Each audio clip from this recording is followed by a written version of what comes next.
अस्सलाम वालेकुम स्टूडेंट्स। आज हमारा टॉपिक है हैंकल ट्रांसफॉर्मेशन।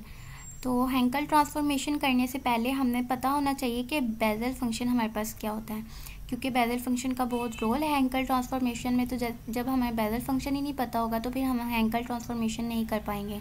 तो इसलिए सबसे पहले हम इसको पढ़ते हैं। तो सबसे पहले हमने क्या किया, इसकी इक्वेशन लिखी है जो कि हमारे पास होती है x square d square y over d x square plus x into d y over d x plus x square minus g square into y equals to 0 is the Bessel equation. ठीक है, तो इस equation को हम जब function में represent करेंगे तो वो सीरीज़ में आ जाएगा, जो कि हम फिर अपना बेज़ल फंक्शन जो है उसको रिप्रेजेंट इस तरीके से करेंगे जो इक्वल आ जाएगा हमारे पास sigma m equals to 0 to infinity into -1 की power m divided by gamma into m plus 1 gamma into m plus v plus 1 into x over 2 की पावर 2m प्लस वी। जो यहाँ पे हमारे पास चीज़ होगी वही हमारे पास m के साथ जो है वो ऐड हो जाएगी, यहाँ पे पावर में भी और यहाँ पे दूसरे गैमा फंक्शन में भी। पहले गैमा फंक्शन में m के साथ जस्ट 1 ऐड होगा और दूसरे में हमारे पास m प्लस v प्लस 1। ठीक है, तो अगर हम इसको v की जगह पर n पुट कर दें तो हमारे पास जो हमारा बेज़ल फंक्शन है वो कुछ इस तरह से बन जाएगा, जहाँ पे v था एक यहाँ पर था और एक यहाँ पर था, वहाँ हमने n पुट कर दिया। तो ये हमारे पास क्या है, ये इसको हम बेज़ल फंक्शन कहते हैं। इसका हमने यूज़ करना है, अपने क्वेश्चन में भी यूज़ होता है। आगे हम जब अपने कुछ इक्वेशंस को प्रूव करवाएंगे तो उनमें भी इसका यूज़ है। तो इसलिए आप इसको याद कर लें, इसके फार्मूला को, कि इसकी सीरीज़ में बेज़ल फंक्शन जो है हमारे पास इस तरह होता है। तो ये हमारे पास क्या था, बेज़ल फंक्शन था ऑफ nth ऑर्डर। जो यहाँ पे हमारे पास ये चीज़ है ये हमें ऑर्डर बताती है। तो यहाँ पे n है तो ये nth ऑर्डर है, और अगर हमारे पास 1 आएगा तो फर्स्ट ऑर्डर हो जाएगा, अगर 0 आएगा तो वो 0 ऑर्डर का बेज़ल फंक्शन होगा। तो इसी तरह हमने इसकी कुछ प्रॉपर्टीज़ पढ़नी है, क्योंकि प्रॉपर्टीज़ भी हमारी जो है वो यूज़ होती हैं बहुत ज़्यादा क्वेश्चंस में भी और हैंकल ट्रांसफॉर्मेशन के क्वेश्चन में भी। तो फिर अब हमारे पास है जी सबसे पहली प्रॉपर्टी है। पहली जो प्रॉपर्टी है ज़्यादातर यही यूज़ होती है क्वेश्चंस में ज़्यादातर। तो फिर इसको जो है वो आप लोग याद कर लें तो बेहतर है। तो इसका डेरिवेटिव आपने लेना है विद रिस्पेक्ट टू एक्स, और हमारे पास फंक्शन होगा जी एक्स की पावर n और बेज़ल फंक्शन होगा nth ऑर्डर का, जो कि इक्वल आएगा एक्स की power n as it is. और आप कहें कि इसका डेरिवेटिव नहीं लिया गया, अगर आपने याद करना है तो वो ट्रिक बता रही हूँ कि यहाँ पे जो बेज़ल फंक्शन है इसकी जो बेस थी उसमें एक कमी आ जाएगी, n-1 हो जाएगी। ऑर्डर उसका जो था वो एक कम हो जाएगा, n था तो n-1 हो जाएगा। ये हमारे पास इसकी फर्स्ट प्रॉपर्टी है कि अगर x की पावर n है फंक्शन, उसके साथ हमारे पास बेज़ल फंक्शन है nth ऑर्डर का, तो उसके nth ऑर्डर में से एक कम हो जाएगा, n-1 का ऑर्डर आ जाएगा। तो सॉल्व हमने इसको सिर्फ लेफ़्ट हैंड साइड करना है, और अगर जब भी क्वेश्चन में हमने यूज़ करना है तो सिर्फ इतनी चीज़, ये जो प्रॉपर्टी गिवन है इसको हमने सॉल्व करना है अपने क्वेश्चंस के लिए। तो सिर्फ हमने क्या करना है, इसको याद करना है। लेकिन अब प्रॉपर्टी है तो प्रॉपर्टी का सोल्यूशन जब करना है तो हमने इसकी लेफ़्ट हैंड साइड यूज़ करनी है, सॉल्व करनी है। तो सबसे पहले हम क्या करेंगे, एक्स की पावर n, मतलब कि ये जो हमारे पास दो फंक्शन हैं तो हम दो फंक्शन का डेरिवेटिव कैसे लेते हैं, प्रोडक्ट रूल के ज़रिए। तो वही हमने यहाँ पे प्रोडक्ट रूल यूज़ किया है। पहला फंक्शन एज इट इज़, दूसरे का डेरिवेटिव, उसका डेरिवेटिव का ये प्राइम आ गया, प्लस पहले फंक्शन का डेरिवेटिव जो कि हमारे पास पावर रूल के ज़रिए n इंटू एक्स की पावर n-1, और दूसरा मेरे पास Bessel function as it is पहला। ठीक है, तो पहले फंक्शन का डेरिवेटिव लिया है और दूसरा Bessel function as it is आ गया। ये प्रोडक्ट रूल के तहत हमने इसको डेरिवेट कर दिया, सोल्व कर दिया, और राइट हैंड साइड हमारी एज इट इज़ आ गई। तो अब हम देखें कि इस पूरी टर्म में लेफ़्ट हैंड साइड पे भी और राइट हैंड साइड पे भी हमारे पास दोनों साइड पे हमारे पास क्या है, x की पावर n है। तो हमने क्या करना है, x की पावर n से डिवाइड कर देना है बोथ साइड पे। तो हमारे पास क्या है, ये चीज़ कैंसिल आउट हो जाएगी डिवाइड होके। तो हमारे पास सिर्फ बेज़ल फंक्शन का डेरिवेटिव आ जाएगा nth ऑर्डर का, प्लस n इंटू एक्स की पावर -1 रह जाएगा, क्योंकि x की पावर n जो था वो हमारे पास डिवाइड हो गया तो वो कैंसिल हो गया। इसको जो है मैंने यहाँ पे सॉल्व किया है कि जिन बच्चों को ना समझ आए, तो ये रूल होता है हमारे पास कि अगर बेसिस सेम हो तो तभी पावर्स ऐड होती हैं। तो आप यहाँ देखिए पावर में दो चीज़ें थी हमारे पास, दो टर्म्स थी, एक n था और दूसरा -1 था। तो आप इसकी बेसिस मतलब कि इसकी बेस सेम थी जो कि x है, तो आप x की पावर n एक दफ़ा अलहदा कर देंगे और दूसरे में भी x की पावर -1, मीन्स के दोनों बेसिस सेम थी तभी हम इनकी पावर्स को ऐड कर पाए थे जो कि n-1 था। तो सेपरेट सेपरेट करके हमने दोनों को लिख लिया। तो फिर हमने इसको डिवाइड करवाया एक्स की पावर n से, तो एक्स की पावर n से कैंसिल आउट होके हमारे पास एक्स की पावर -1 बचा। तो बाकी हमारे पास बेजल फंक्शन nth ऑर्डर का ऐसे ही as it is. Equal right hand side पे भी हमारे पास x की पावर n कैंसिल होके हमारे पास बेजल फंक्शन n-1 ऑर्डर का आ गया। तो ऐसे ही हमारे पास जो है, अब हमने क्या करना है, ये सोल्व्ड है, आप ऐसे भी लिख सकते हैं। और x की पावर -1 का तो आपको पता ही है कैसे करते हैं, रेसिप्रोकल ले लेते हैं। जिस मर्जी की बेस की पावर जो हो नेगेटिव हो तो उसका रेसिप्रोकल लेके अब हम उसको क्या कर देते हैं, पॉजिटिव कर देते हैं। तो ये हमारे पास इक्वेशन नंबर 1 बन गई। हमने क्या करना है, प्रॉपर्टी, अब सेकंड प्रॉपर्टी का प्रूव करना है। तो सेकंड का प्रूव करने के लिए हम क्या करेंगे, सेम वही हमारे पास फर्स्ट प्रॉपर्टी की तरह है, बस इसकी पावर जो है वो नेगेटिव है और इधर राइट हैंड साइड पे भी नेगेटिव आ जाएगा। और हमारे पास जो राइट हैंड साइड है, पहले हमारे पास यहाँ पे n-1 था, तो वहाँ पे माइनस माइनस होके प्लस हो जाएगा, ठीक है, यहाँ n+1 हो जाएगा सेकेंड प्रॉपर्टी में। तो हमने क्या करना है, जिस तरह हमने फर्स्ट को सॉल्व किया सेकंड को भी वैसे करेंगे, जस्ट हमारी लेफ्ट हैंड साइड जो है वो सॉल्व होगी। तो हमने क्या करना है, पहले इसका डेरिवेटिव लेना है, ठीक है। तो इसका डेरिवेटिव लेने के लिए हम प्रोडक्ट रूल अप्लाई करेंगे। तो पहले ये जो फंक्शन है ये एज इट इज़, इसका डेरिवेटिव प्लस फिर इसका डेरिवेटिव और ये वाला फंक्शन एज इट इज़। तो वही किया हमने, पहले x की power -n as it is और बेजल फंक्शन का डेरिवेटिव प्लस फिर हमने x की पावर -n का डेरिवेटिव लिया। तो वो पावर रूल के तहत कुछ इस तरह से आ गया मेरे पास, -n इंटू एक्स की पावर -n-1। तो Bessel function as it is, equal right hand side as it is आ जाएगी मेरे पास। अब मैंने क्या करना है, अब यहाँ पे मेरे पास x की पावर -n जो है वो पूरी लेफ्ट हैंड साइड टर्म में भी है और राइट हैंड साइड में भी है।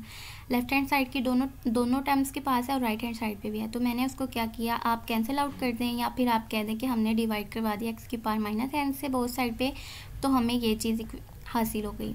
तो अब हमने क्या किया, जैसे पहले मैंने x की पावर n-1 को फर्स्ट वाली प्रॉपर्टी में डिवाइड करवाया था x की पावर n से, इसी तरह मैंने x की पावर -n-1 को डिवाइड करवाया जब x की पावर -n से, तो वो मेरे पास x की पावर -1 आ गई। तो फिर हम क्या करेंगे, सिर्फ हमने इसको अपना रेसिप्रोकल में करके इसकी पावर पॉजिटिव कर दी, तो ये मेरे पास ये वाली इक्वेशन बन गई, इक्वेशन नंबर 2। तो अब हमने क्या करना है, थर्ड प्रॉपर्टी जो है वो बहुत सिंपल सी है। हमने क्या करना है सिर्फ कि जो हमारे पास फर्स्ट और सेकंड इक्वेशन थी जो हमने अभी की है सॉल्व, तो उसको हमने क्या किया है, ऐड करवा देंगे तो हमारे पास थर्ड प्रॉपर्टी आ जाएगी, ठीक है।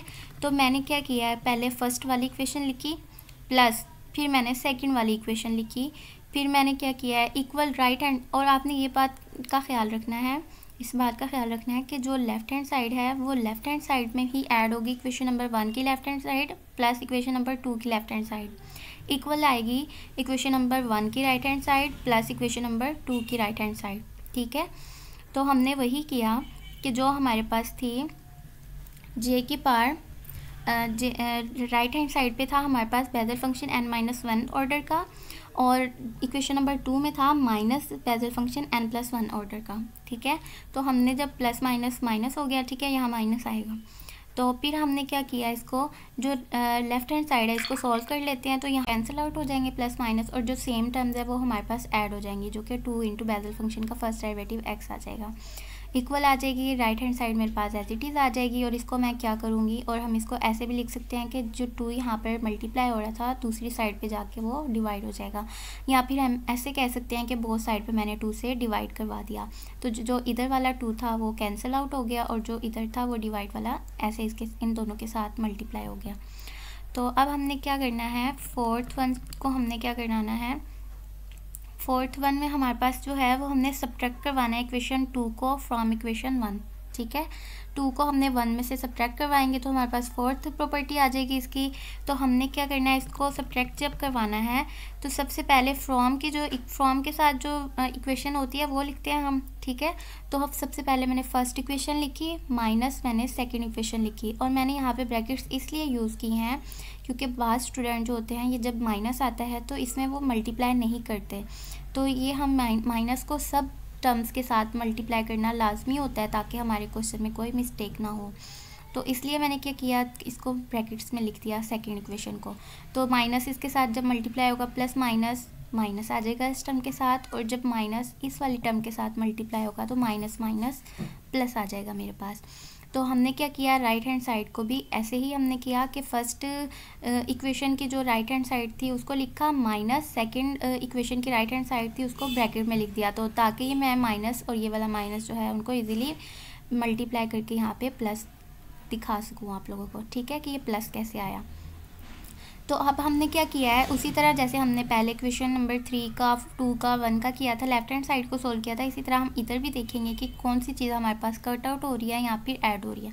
तो अब हमारे पास यहाँ पे जो कट आउट हो रही थी वो हमारे पास था ये बेज़ल फंक्शन का डेरिवेटिव, ये और ये, ठीक है, प्लस माइनस ये कैंसिल आउट हो जाएगा और मेरे पास ऐड हो जाएंगी 2n/x, ये वाली टर्म ये वाली और ये वाली बन के 2n/x आ जाएगा ऐसे, और राइट हैंड साइड मेरे पास एज इट इज़ आ जाएगी।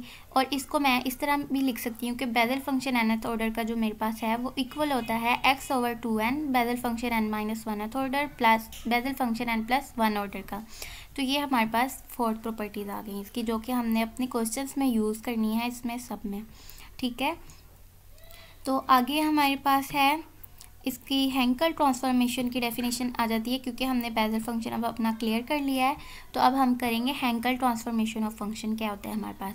तो हैंकल ट्रांसफॉर्मेशन जो होता है फंक्शन का, हम कुछ इस तरह से उसको लिखते हैं, हैंकल का h डाल देते हैं और ब्रैकेट्स क्लोज करके, जैसे हम लैप्लास का करते थे इसी तरह हम हैंकल का करेंगे। इसकी ब्रैकेट्स डाली इंटू f(x) और यहाँ पे ऑर्डर लिखते हैं, ये जो कॉमा है, कोमे के बाद जो चीज़ आती है वो ऑर्डर को शो करती है। तो यहाँ पे n है तो ये हमारे पास यहाँ पे भी वही चीज़ आएगी जो यहाँ पे होगी। तो इसको हम f की बार s, लैप्लास में हम f(s) करते थे, f की बार s करते थे, सेम इसी तरह हमने हैंकल की भी करनी है। तो ये यहाँ पे n ऑर्डर को शो करेगा। Is the Hankel transformation of order n which is equal to, integral में लिखें तो ये हमारे पास 0 to ∞ इसकी लिमिट होती है f(x) into x basal function s(x) का dx, ठीक है। तो बेज़ल फंक्शन में हमने देखा कि हमने s(x) यहाँ पे लिखा है, लेकिन हमने सिर्फ x का बेज़ल फंक्शन किया था। तो जहाँ जहाँ पे अब क्वेश्चन में हमारे पास s(x) आएगा हम वहाँ पे उसको क्या करवाएंगे, x को रिप्लेस करवा देंगे sx से, तो sx आता जाएगा। और हम इसको क्या करते हैं, इसको हम अगर मैथमेटिकली राइट करें तो हमारे पास इसकी डेफिनेशन होगी, Hankel transformation of order n equal आएगा हमारे पास f की बार s ऑर्डर n equals to integral 0 to ∞ into function हमारे पास जो भी गिवन होगा, यहाँ पे मैं f(x) लिख रहे हैं हम जनरल डेफिनेशन में, ये x भी सब में डेफिनेशन में मल्टीप्लाई होगा, क्योंकि ये डेफिनेशन है हमारे पास, तो x लाजमी आएगा और बेज़ल फंक्शन भी आएगा हमारे पास साथ dx, ठीक है। ये हमारे पास क्या है, basal function into x into f(x), जो भी हमें क्वेश्चन गिवन होगा उसमें जो भी f(x) होगा वो लगाएंगे हम। तो ये हमारे पास हैंकल ट्रांसफॉर्मेशन की डेफिनेशन आ जाएगी। और यहाँ पे हमारे पास क्या है, x की जो लिमिट है वो 0 to ∞ है। तो सब इसकी डेफिनेशन जो है हम क्वेश्चंस में कैसे अप्लाई करते हैं, एक एग्जांपल कर लेते हैं कि हमारे पास फंक्शन जो है वो इक्वल है x की पावर n के, जब हमारे पास x की लिमिट होगी 0 to a, मीन्स के 0 से बड़ा होगा और a से छोटा होगा। और हमारे पास फंक्शन 0 के इक्वल तब होगा जब हमारे पास x जो होगा वो ग्रेटर देन होगा a से। तो और इसका ऑर्डर उन्होंने दिया हुआ है कि n जो है वो ग्रेटर देन है -1 से, मतलब कि -1 से जितने भी नंबर्स बड़े हैं n वो कोई भी नंबर हो सकता है। तो मीन्स कि हम n को n ही रखेंगे वहाँ पे, जहाँ बेज़ल फंक्शन का हम यूज़ करते हैं ऑर्डर, तो वहाँ पे हम n ही यूज़ करेंगे, क्योंकि कोई प्रॉपर उन्होंने हमें नहीं दिया डिजिट के इसके इक्वल रखना है आपने, अगर देते तो हम वो यूज़ करते हैं। आगे डेफिनेशन हैंकल ट्रांसफॉर्मेशन के हम यूज़ करते हुए हम इसको कुछ इस तरह लिखेंगे, 0 to ∞ f(x), पहले हमने डेफिनेशन अप्लाई की, ठीक है। n हमारे पास जो है वो ग्रेटर देन -1 के, ये आपने यहाँ पर जो होता है ना, ये n जो हमें क्वेश्चन में गिवन होगा उसको हमने यहाँ पे पुट करना है अपने बेज़ल फंक्शन में। अगर यहाँ पे for example n equals to 0 होता मेरे पास, तो मैं यहाँ पर 0 पुट करती, लेकिन यहाँ पर उन्होंने n ग्रेटर देन -1 दिया है, मीन्स कि कोई भी नंबर हो सकता है, तो इसलिए मैं यहाँ पर n ही रहने दूँगी इसे। तो सबसे पहले हमारे पास जो फंक्शन गिवन है यहाँ पर देखें तो उसकी 2 लिमिट्स बनती हैं, एक 0 to a और एक a to ∞, मीन्स के x की एक 0 to a है और एक a to ∞, कोई भी नंबर हो सकता है। तो वहाँ पे जब फंक्शन हम इसको अप्लाई करना है तो हम पहले उसकी क्या करेंगे, इंटीग्रेशन को हम उसको ओपन कर लेंगे, ठीक है। 2 टाइम्स 0 to a और a to ∞, 2 टाइम्स हमारी जो है ये इंटीग्रेशन हो जाएगी। तो फिर हमने क्या करना है, 0 to a f of x x J n, हमारे पास ये बेजल फंक्शन आ जाएगा, plus a to infinity f of x x और बेजल फंक्शन डी एक्स। ठीक है, तो अब हमने क्या किया कि हमें पता है कि 0 to a जब x की लिमिट है तो एफ ऑफ एक्स क्या है हमारे पास, x की पावर n है, हमने वो इसमें अप्लाई कर दिया। इसी तरह जब a टू इन्फिनिटी है तो तब हमारे पास एफ ऑफ एक्स क्या है, 0 है, तो वो 0 इन सब के साथ मिलके हमारे पास 0 बन जाएगा, तो मेरे पास सिर्फ ये वाली टर्म बच जाएगी। तो इसी टर्म को मैंने क्या करना है, आगे लेकर सॉल्व करना है। 0 to a इसकी अब इंटीग्रेशन है, और ये दोनों हमने पहले भी प्रॉपर्टी में यूज़ किया कि बेसिस जब सेम हो तो उनकी पावर्स ऐड हो जाती हैं। यहाँ पे x की पावर है 1 और यहाँ पे x की पावर है n, तो एक ही दफ़ा बेस को लिख के उनकी पावर्स को हमने ऐड कर दिया, और ये मैंने यहाँ पे फार्मूला भी लिखा है कि जब बेसिस सेम हो तो पावर्स को हम ऐड कर देते हैं। और बेसल फंक्शन हमारे पास Bessel function as it is, और ये हमारे पास अब हैंकल फंक्शन बन गया, ट्रांसफॉर्मेशन आ गई है फंक्शन की। तो अब हमने इसको सोल्व करना है। तो अब हम प्रॉपर्टी 1 यूज़ करेंगे, जो कि मैंने आपको पहले ही बताया था कि ये प्रॉपर्टी 1 जो है वो बहुत ज़्यादा हमारी यूज़ होगी। तो अब हमने क्या करना है, सबसे पहले तो इसका डेरिवेटिव है। ठीक है, प्रॉपर्टी 1 लिखी एज इट इज़, प्रॉपर्टी 1 लिख दी। अब हमने जो है, अब हमें कैसे पता चलेगा कि हमने क्या करना है, इसमें अपना n क्या चीज़ रखनी है। तो जो आपकी यहाँ पे इंटीग्रल होगा, हमने वो चीज़ अपना क्या करना है, इस इंटीग्रल को देख के x की पावर को देख के हमने अपना ये यूजिंग प्रॉपर्टी करनी है 1। ठीक है, हमने प्रॉपर्टी 1 कब यूज़ करनी है, जब हमें इंटीग्रल में होगा कि जो x की पावर है वही बेसल फंक्शन की एक कमी है ऑर्डर में। ठीक है, अब यहाँ पे n+1 था, तो यहाँ पे n+1 -1 करें तो n ही आएगा, मीन्स कि जो x की पावर है वही हमारे बेसल फंक्शन की पावर का ऑर्डर है, लेकिन उसमें एक कमी है। ठीक है, ये बात याद रखनी है, सेम टू सेम नहीं होने चाहिए, तभी हम ये प्रॉपर्टी अप्लाई करते हैं, और ना ही मतलब कि ये इसमें इजाफा हो और इसमें कमी हो, मीन्स कि x की पावर ज़्यादा हो और ये अगर ज़्यादा है तो ये कम है। और अगर हमारे पास बेसल फंक्शन फॉर एग्जांपल आपके पास ज़्यादा आ जाए, यहाँ पे 3 हो और यहाँ पे 2 हो, तो तब आप ये प्रॉपर्टी यूज़ नहीं कर सकते। तो तब आप पहले इसको सिंप्लीफाई करेंगे और फिर जब ये प्रॉपर्टी इस्तेमाल करने वाली बनेगी तो तब आप यूज़ करोगे, क्योंकि इस प्रॉपर्टी में आपने राइट हैंड साइड को देखना है कि जो x की पावर होती है उसमें बेसल फंक्शन में उसकी कमी होती है ऑर्डर में। तो वही हमने देखा कि यहाँ पे n+1 था, तो यहाँ पे आपका n है, मीन्स कि हम ये प्रॉपर्टी अपनी यूज़ कर सकते हैं। तो अब हमने क्या किया, n जो था हमें n+1, क्योंकि x की जो पावर है हमने वो रखनी है अपनी, तो हमने यहाँ पर वो रख दी।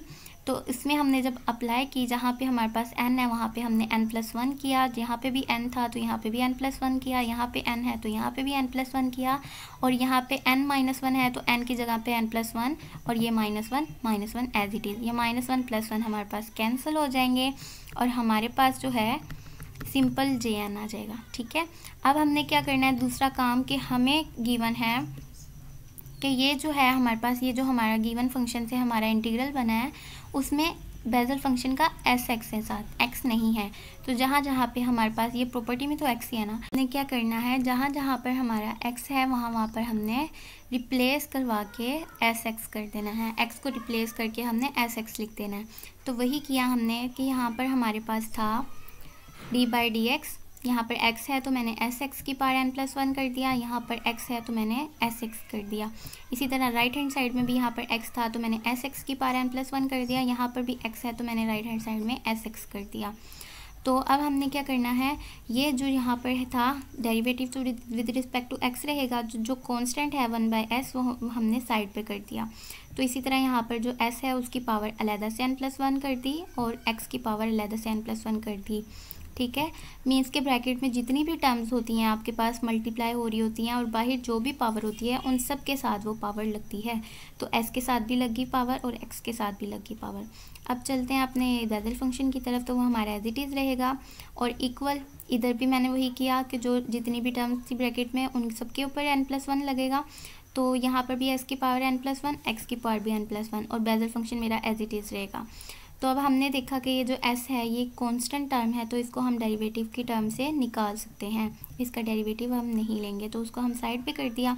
तो जब हमने इसको बाहर कॉमन निकाला तो ये कुछ इस तरह से बन जाएगा, s की power n+1 divided by s, और राइट हैंड साइड पे भी देखें तो s की पावर n+1 जो है वो कॉमन है और लेफ्ट हैंड साइड पे भी कॉमन है, तो हम इसको कैंसिल आउट कर देंगे या आप कह लेंगे हमने बोथ साइड पे इसको डिवाइड करवा दिया।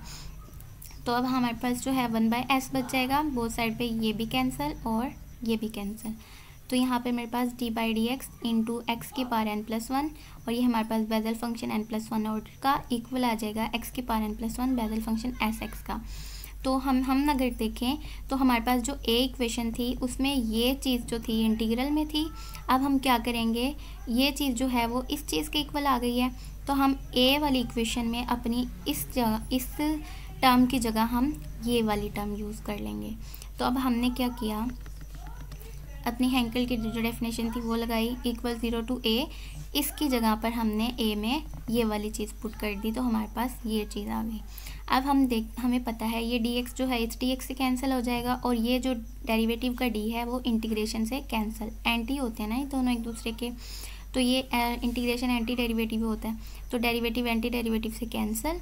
तो हमारे पास जो लिमिट थी वो इस फंक्शन के ऊपर अप्लाई हो जाएगी। ठीक है, 1/s कांस्टेंट है तो वो बाहर एक्स की power n+1 bezel function n+1 order का और इंटू एस ऑफ एक्स, और ये हमारे पास एस एक्स है और ये इसकी हमारे पास 0 टू a लिमिट। जब हम a अप्लाई कर ए फर्स्ट मतलब कि अपर लिमिट्स अप्लाई करेंगे तो हमारे पास a की power n+1 into Bessel function n+1 order into s of a minus 0 जब अप्लाई करेंगे तो ये आप देखें कि x मल्टीप्लाई हो रहा है बेजल फंक्शन के साथ, तो वो 0 इन सब के साथ मिलके 0 आ जाएगा, तो मेरे पास सिर्फ ये a वाली टर्म बचेगी। ठीक है, तो ये वाली सारी टर्म मेरे पास 0 हो जाएगी और मेरे पास जस्ट ये वाली बचेगी। तो हमारे पास ये आंसर आ गया इसका। तो हैंकल फंक्शन जो हमें गिवन था, हैंकल उसकी ट्रांसफॉर्मेशन जो थी वो हमारे पास ये आ गई। एफ ऑफ एक्स जो था वो इक्वल था एक्स की पावर n के और 0 के, जब लिमिट्स उनकी इंटरचेंज थी, दो फंक्शन हमें गिवन थे। जब हमारे पास लिमिट थी 0 टू इन्फिनिटी तो हमारे पास x की पावर n फंक्शन था, और जब हमारे पास लिमिट थी a से इन्फिनिटी तो तब हमारे पास फंक्शन था 1, और ऑर्डर उसका क्या था, n ग्रेटर देन -1, कोई भी नंबर हो सकता है। तो हम यहाँ पे देखें कि n+1 आया है हमारा, ठीक है, ये कोई भी नंबर हो सकता है। तो ये हमारे पास आंसर, जब भी हम हैंकल के क्वेश्चन करेंगे तो उसमें बेजल फंक्शन जो है वो आंसर में आएगा। और अगर कोई शो वाले क्वेश्चन आ जाते हैं कि इस क्वेश्चन को शो करवाएं तो उसमें बेजल फंक्शन के हम डेफिनेशन यूज़ कर लेते हैं। जब हमें यहाँ पर एग्जैक्ट नंबर कोई गिवन हो तो हमने जो बेजल फंक्शन की डेफिनेशन पढ़ी है सीरीज़ में, तो हम वो अप्लाई करके उसको सोल्व आउट करके हमारे पास एक प्रॉपर फ्रैक्शन में आंसर भी आ जाता है। तो आई होप आपको समझ आई होगी, और अगर आपको कोई भी क्वेश्चन पूछना है तो आप कमेंट में बता सकते हैं, पूछ सकते हैं क्वेश्चन, और अगर इसके कोई और क्वेश्चन करवाने हैं तो वो भी आप कमेंट में बता सकते हैं। इसका आगे हम थ्योरम भी करेंगे और नेक्स्ट जो आप एग्जांपल कहेंगे हम वो भी कर लेंगे। तो आज के लिए इतना ही। ओके, अल्लाह हाफिज़। अगर आपको पसंद आए तो चैनल को सब्सक्राइब और लाइक प्लीज़ कर दीजिएगा। अल्लाह हाफिज़।